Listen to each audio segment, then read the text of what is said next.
안녕하세요, 여러분. 우리가 사는 이 세상은 하루가 다르게 변하고 있죠. 그 변화는 때로 기술의 발전이기도 하고 경제 흐름의 방향이기도 합니다. 오늘은 그 변화 중에서 아주 현실적인 한 가지에 대해 이야기를 나눠보려 합니다. 바로 예금자 보호 한도 이야기입니다. 이게 뭐 그렇게 중요하냐고요? 생각보다 중요합니다. 우리가 은행이나 조합에 돈을 맡길 때 가장 먼저 드는 생각은 아마도 내 돈 안전할까? 일 거예요. 그 마음 모두가 같을 겁니다. 누구나 평생 모은 돈을 한순간에 잃고 싶지는 않으니까요. 그래서 예금자 보호 제도는 금융 시스템에서 가장 기본이자 가장 큰 신뢰의 기반이 됩니다. 그런데 이 제도가 2025년 9월 1일부터 달라진다는 소식 혹시 들으셨나요? 바뀌는 내용은 의외로 간단합니다. 예금자 보호 한도가 5천만 원에서 1억 원으로 올라간다는 겁니다. 하지만 이 간단한 변화 속에는 생각보다 많은 의미와 파장이 담겨 있어요. 오늘은 이 이야기를 차근차근 풀어보려 합니다. 꼭 경제 전문가가 아니더라도 누구나 이해할 수 있게 편안한 마음으로 함께 들어보시면 좋겠습니다. 먼저 예금자 보호 제도가 무엇인지부터 간단히 짚어볼게요. 우리는 은행이나 신협, 농협, 새마을금고 등에 돈을 맡기고 이자를 받으며 자산을 관리하죠. 그런데 만약 그 금융회사가 갑자기 파산한다면 내 돈은 어떻게 될까요? 바로 이런 상황을 대비해서 정부는 예금보험공사 또는 예금자 보호기구를 통해 1인당 일정 금액까지 예금을 보호해 줍니다. 지금까지는 한 금융사나 조합당 1인당 5천만 원까지 보호됐어요. 만약 그 이상을 예치하고 있었고 금융사가 문을 닫게 된다면 그 초과 금액은 보호받지 못하고 일부를 잃을 수도 있었던 겁니다. 이 기준이 꽤 오랫동안 유지되어 왔죠. 그러다 물가도 오르고 금융자산 규모도 커지면서 5천만 원은 너무 적지 않나라는 의견이 점점 많아졌습니다. 정부도 이런 흐름을 반영해 2025년 9월 1일부터는 예금자 보호 한도를 1억 원으로 상향 조정하기로 한 겁니다. 여기서 중요한 건 이 변화가 단지 시중은행에만 적용되는 게 아니라는 점이에요. 신협, 농협, 수협, 산림조합, 새마을금고 같은 우리가 자주 이용하는 상호금융조합들까지 전부 포함된다는 것. 이게 정말 큰 변화입니다. 기존에는 상호금융권은 조금 예외 아닐까 생각하신 분들도 계셨을 텐데 이번 조정은 금융회사 전체를 아우르는 범위로 적용됩니다. 그럼 이 변화, 우리에게 어떤 영향을 줄까요? 가장 먼저 체감되는 부분은 내 돈이 좀 더 안전해졌다는 거예요. 만약 여러분이 신협에 8천만 원을 넣어두셨다고 가정해 볼게요. 예전에는 5천만 원까지만 보호됐기에 나머지 3천만 원은 사실상 위험 영역에 있었던 셈이죠. 하지만 이제는 1억 원까지 보호되기 때문에 신협이든 농협이든 시중은행이든 내 예금이 더 안정적인 범위 안에 들어온 겁니다. 이건 단순히 숫자의 문제가 아닙니다. 심리적인 안정감이 확 달라지죠. 또 한 가지, 예전엔 혹시 모를 상황을 대비해 돈을 여러 금융사에 쪼개서 넣는 분들도 많았어요. 예금자 보호 한도는 1인당 1금융사 기준이니까 5천만 원 넘는 돈을 굳이 나누어 예치했죠.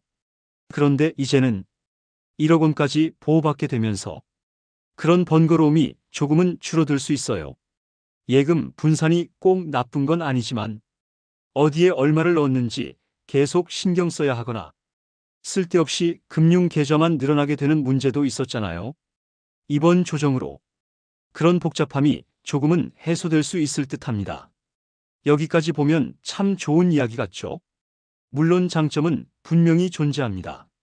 소비자 보호가 강화되고 금융시장에 대한 신뢰도도 높아질 수 있고 불필요한 예금 분산의 번거로움도 줄어들고요. 하지만 어떤 제도든 변화에는 항상 양면이 존재하죠. 그 장점 뒤에는 조심스럽게 살펴봐야 할 단점들도 분명 있습니다.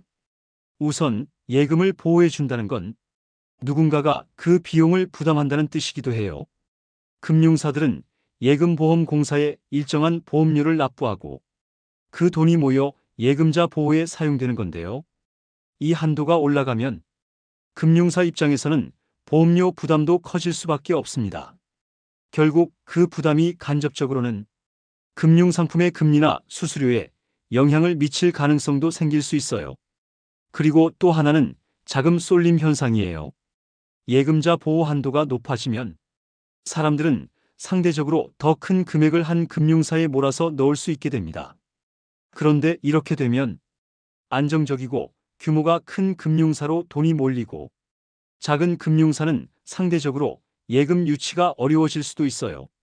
결국엔 시장 내에서의 불균형이 심화되는 셈이죠. 그리고 이런 변화가 모든 사람에게 똑같은 혜택으로 돌아가는 건 아닐 수도 있어요. 사실상 1억 원 이상 예치할 수 있는 여력이 있는 사람에게 혜택이 더 크게 돌아가게 되는 구조니까요. 이런 점은 조심스럽게 생각해 볼 필요가 있습니다. 다만 정부나 금융당국도 이런 문제들을 충분히 인식하고 있고 그에 따른 정책적 보완도 함께 마련해 가고 있는 만큼 이번 조정이 단순히 큰손들만을 위한 변화는 아니라는 점도 함께 봐야겠죠. 그리고 무엇보다 중요한 건 아무리 예금자 보호가 강화되더라도 모든 금융상품이 보호 대상은 아니라는 점이에요. 펀드나 ELS 같은 일부 투자 상품은 예금자 보호에서 제외됩니다. 또한 보험도 모든 보험금이 보호되는 건 아니고 사고보험금이나 일부 연금보험만 보호 범위에 들어가는 경우도 많습니다. 그러니까 금융상품에 가입할 땐 이게 예금자 보호 대상인지를 꼭 확인해 보시는 게 좋아요.